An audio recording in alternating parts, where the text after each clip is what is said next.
Hi guys, so in this video we're going to take a look at namespaces. I know we've already talked about them a little bit, but let's reinforce some of the concepts. So think of each function as a different room within the house that is your program. So we've already talked about that when Python gets a call to a function, it goes into its own little world. And now I want to build onto that analogy. So I want you guys to think of each function as a different room within a house. The house being your entire program.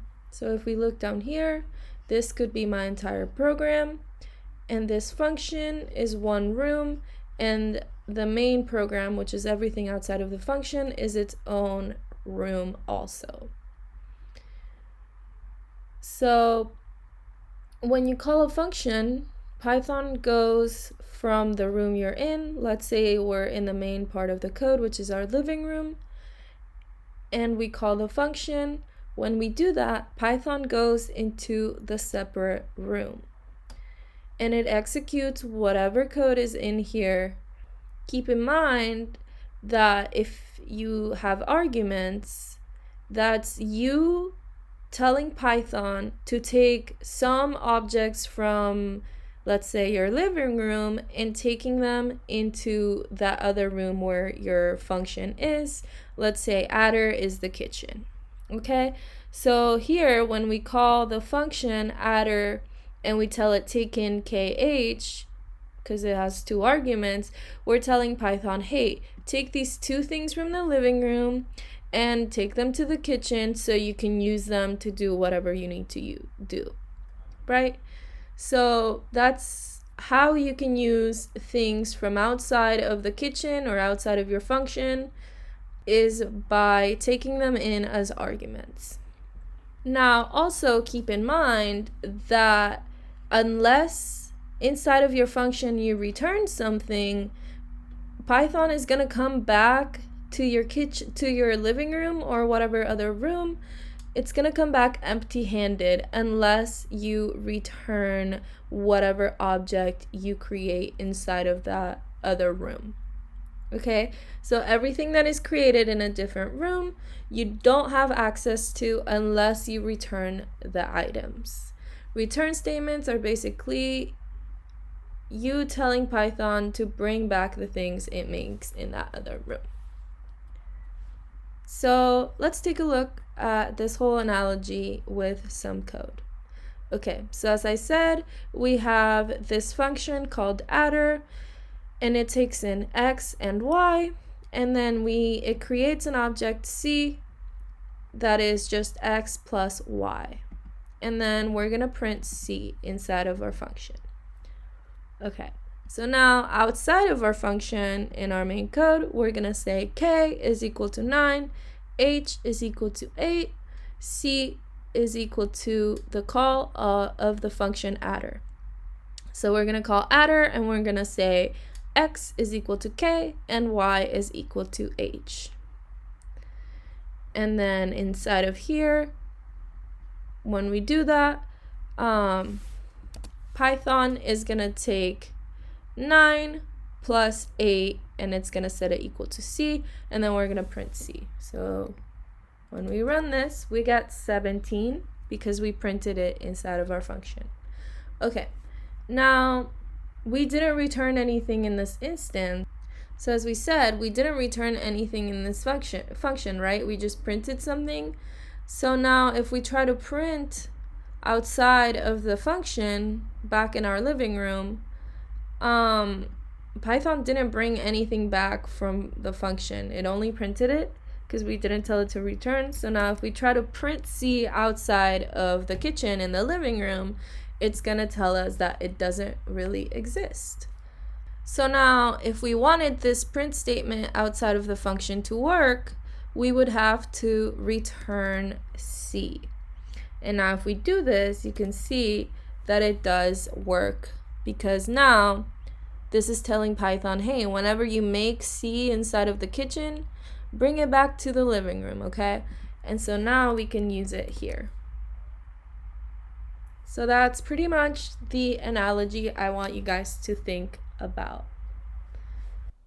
Okay, so now let's look at another example. So here we were dealing with immutable objects, which are integers, right? Those are immutable, as we know. But I want you guys to see what happens when I use mutable objects. So what are mutable objects? We know lists are mutable, dictionaries are mutable. That means that they can be changed. Okay, so let's look into this example. We have a function that's called attack, and it has your range and an enemy dictionary as arguments. Here there's some default arguments like we learned earlier on. And then inside of our function, what we're doing is we're getting a random amount of damage that's in between our range from our list, and then we're printing you did X amount of damage to, and then print the name of the enemy. And then we actually go into our dictionary enemy and we change the health key. We change the value of the health key by subtracting the damage. Okay, so let's see what happens when we call the function attack enemy equals e. So we're calling the function and we're telling Python to use e as our dictionary of our enemy instead of the default argument, okay? And then we're gonna print e after we've already done the whole function. So after Python is done with the function, we're gonna print e and see what happens. So we print it, we run everything, and it says you did 4 damage to Carl. And then when we print our dictionary, we see that health is now 196. But before, when we declared it, we said that health was at 200. So it looks like the function actually did change the value inside of the dictionary e. Okay, so this happens because although when you create an object inside of a function, you can't bring it back unless you return it. When you are changing an object, it will remain changed outside of the function even if you don't return it. So let's see that again. So here in this function, notice we don't have a return statement, but we did still change the dictionary. This is because we didn't actually create the dictionary inside of the function, we just changed it. So since dictionaries are mutable, we can do that. Now, if we remember, before we actually couldn't get the variable c outside of the function without returning it. That is because we actually were creating a new variable c. We weren't changing c. C didn't really exist before. We were creating it inside, so we had to return it. In this function, however, we just changed the value of the dictionary, and it will remain changed outside of the function even if you do not return it. Okay, so now I want to look at an example that's a little bit more complicated.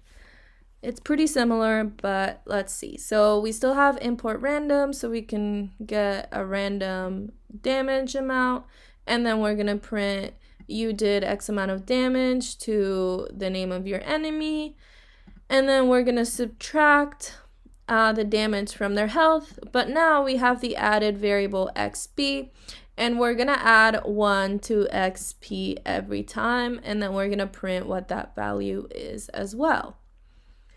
Okay, so now we still have e is equal to name to Carl's dictionary basically, And then now we have the added variable x equal to 17. Oops. X equal to 17. So now if we call the function attack, enemy is equal to e, xp is equal to x. So we're gonna take those into our function. But then notice here we're gonna print just this text to show that it's now printing outside of the function. And then we're going to print the variable e, which is our dictionary. And then we're going to print what our xp is outside of our function after we run it. So let's see. So we have, you did 3 damage to Carl, and my xp is now 18 because we added 1 in our function. And we also did 3 damage.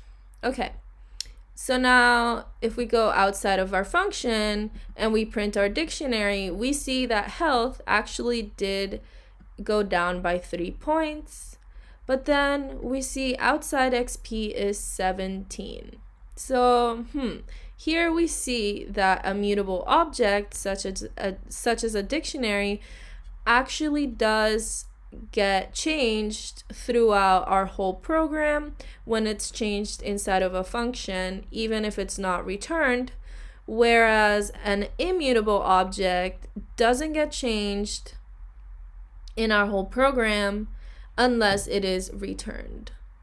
And that is because when we are working with a dictionary, we're changing it, whereas when we're working with an immutable object, we're actually creating a new variable every time we change it. So here we can kind of see it in our syntax. Here we're saying go to my dictionary enemy, go to the health key, and reduce that value by the amount of damage. But here we're saying XP is now equal to XP plus 1. So here we're actually creating a new variable. We're redefining what XP is equal to, whereas here we're changing it. Okay, so that's basically the difference. If we do want to use X outside of our function, we would have to return it. So now if we save our results from the call of our function into X, since we returned XP here, this should now be equal to what it was equal to inside of the function. So see here, X is still 17 when we start off, but then inside of our function it changes to 18, and since we returned it outside of our function, it is also 18 now. So now to go over the point again that when you're creating an object, you have to return it in order to use it outside, and when you're changing it, you don't. Let's see what happens if we actually create a new dictionary here. So let's say instead of changing health by the damage amount, let's say we just create a whole new dictionary. We're going to call it new dict, and we're going to say new dict is equal to this. And then here we're going to put damage, 200 minus damage. Okay. So now if we create this dictionary, dictionaries are mutable, right? And we were able to print them before. But let's see what happens now that we've created a dictionary. Not when we change it, because we saw that works. Let's see what happens when we create a new dictionary inside of our function. We're actually going to get an error if we try to print that dictionary outside of our function, because Python is telling us that new dict is not defined. The reason that is because we created new dict inside of our function, and hence if we want to use it outside of our function, we have to return it. If we don't return it, it won't exist outside.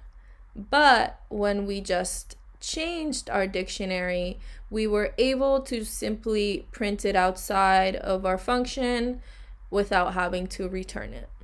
And that's the main difference. I hope this makes it all make a little bit more sense. We'll definitely practice this more in class. So that's it for this lecture. Thank you guys for listening, and see you next time.